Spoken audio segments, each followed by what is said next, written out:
สบายดีทุกคนมื้อนี้จะพาทุกคนมาเฮ็ดต้มไก่ใส่ใบมะขามอ่อน ก่อนอื่นหมดข้างน้ำแล้วใส่ข่า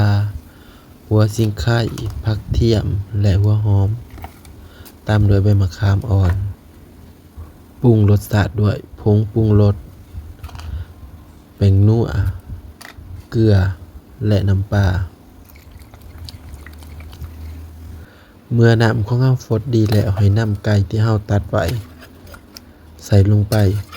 ขั้นตอนนี้ห้ามคนเลยทุกคนเพราะว่ามันจะเฮ็ดให้น้ำต้มของเรามีกลิ่นคาว เมื่อต้มไประยะหนึ่งจะสังเกตเห็นมีฟองอยู่เทิงหน้าน้ำต้มให้ใส่จ้องคอยตักออกเด้อทุกคนตักออกประมาณ2 หอบน้ำต้มของเราก็จะใสต้มไปประมาณ25-30 นาทีหรือจนกว่าไก่ของเราจะเปื่อยอันนี้ก็ขึ้นกับว่าไก่ที่เรามาต้มจะเป็นไก่อ่อนหรือว่าไก่แก่ถ้าว่าไก่แก่ก็จะใช้เวลาโดนหน่อยนึงหลังจากที่เราต้มเรียบร้อยแล้วก็ให้ตักใส่ถ้วยและโรยหน้าด้วยหอมป้อมผักบัวและผักหอมจีนต่อมาเราก็จะเฮ็ดแจ่วกินกับต้มใส่พริกป่นแป้งนัวหอมบัวหอมป้อมน้ำปลา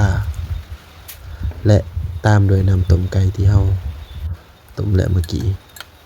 คนทุกอย่างให้เข้ากันแล้วชิมเบิ่งรสชาติ